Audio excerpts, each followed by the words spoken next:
আমরা সবাই চাই একটু আলাদা হতে, কিন্তু সত্যি বলতে কি ভিড়ের মাঝে আলাদা হয়ে ওঠা সহজ? তবে এটা অসম্ভবও না যদি কিছু জিনিস বুঝে কাজ করা যায়। আজ আমি তোমাদেরকে বলবো 5টি জিনিস যেগুলি অনুসরণ করলে তুমি নিজেকে সত্যি আলাদা করে তুলতে পারবে। বাস্তব উদাহরণ দিয়ে বলবো যেন ব্যাপারটা পরিষ্কার বুঝতে পারো।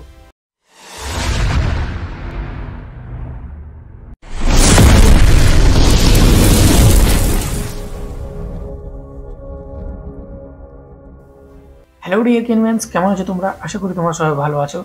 যদি তোমরা নিজেকে আলাদাভাবে তৈরি করতে চাও, তাহলে আমি যে 5টি টিপসের কথা তোমাদেরকে এই ভিডিওতে বলবো, সেগুলো তোমাদেরকে মেনে চলতে হবে।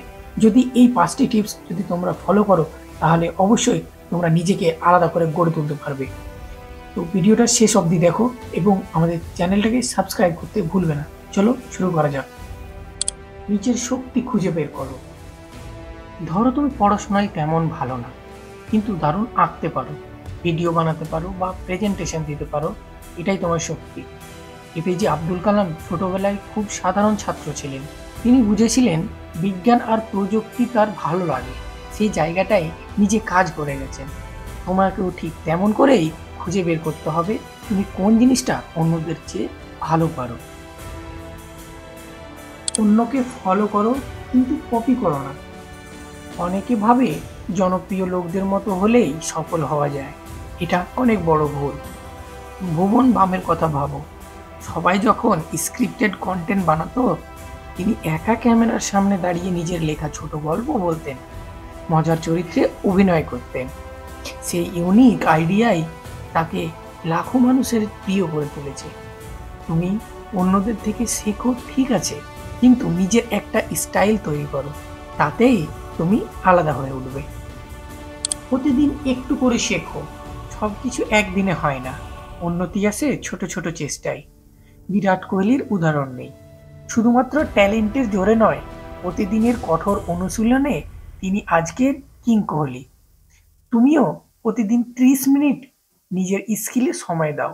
কোডিং, ডিজাইনিং, পাবলিক স্পিকিং, যেটাই হোক, 6 মাস পর নিজেই বুঝবে তুমি অনেক এগিয়ে গেছো। সমালোচনাকে ভয় না পেয়ে শিখতে শেখো। জে.কে রলিংয়ের হ্যারি পটার বই প্রথমে 12টি প্রকাশনী রিজেক্ট করেছিল। যদি তিনি সেই সমালোচনায় ভেঙে পড়তেন, তাহলে হয়তো আমরা হ্যারি পটারের গল্প শুনতাম না। তোমরা কাজেও ভুল করতে পারো, লোকে কিছু বলতেই পারে, কিন্তু সেখান থেকে শেখো, নিজেকে আরো ভালো করে গড়ে তোলো। নিজের মতো করে জীবন সাজাও। তুমি যদি সব সময় অন্যদের মতো হতে চাও, তাহলে কখনো নিজের পরিচয় গড়ে তুলতে পারবে না। সন্দীপ মাহেশ্বরী কলেজ ছেড়ে নিজে পথ বেছে নিয়েছিলেন। ফ্রি মোটিভেশনাল ভিডিও বানিয়ে লাখো মানুষকে ছুঁয়ে গেছেন, কারণ তিনি নিজের মতো করে ভেবেছিলেন। তুমি যা বিশ্বাস করো সেটার পিছনে দৌড়াও, তখনই তুমি আলাদা হয়ে উঠবে। তুমি যদি আজ নিজের শক্তির জায়গাটা খুঁজে বের করো, প্রতিদিন একটু করে শেখো, নিজস্বতা ধরে রাখো, সমালোচনায় শেখো, আর নিজের বিশ্বাসে এগিয়ে চলো, তবে নিশ্চিত থাকো তুমি একদিন সব থেকে আলাদা হয়ে উঠবে। আর মনে রাখো, আলাদা হও মানেই আলোর দিকে এগিয়ে যাও। আমি বিশ্বাস করি প্রত্যেকেই আলাদা, শুধু খুঁজে বের করতে হয় নিজের দিকটা। তুমি যদি এমন কন্টেন্ট পছন্দ করো, তাহলে লাইক করো, শেয়ার করো, আর নিজের স্বপ্ন নিয়ে ভাবতে শুরু করো আজ থেকেই।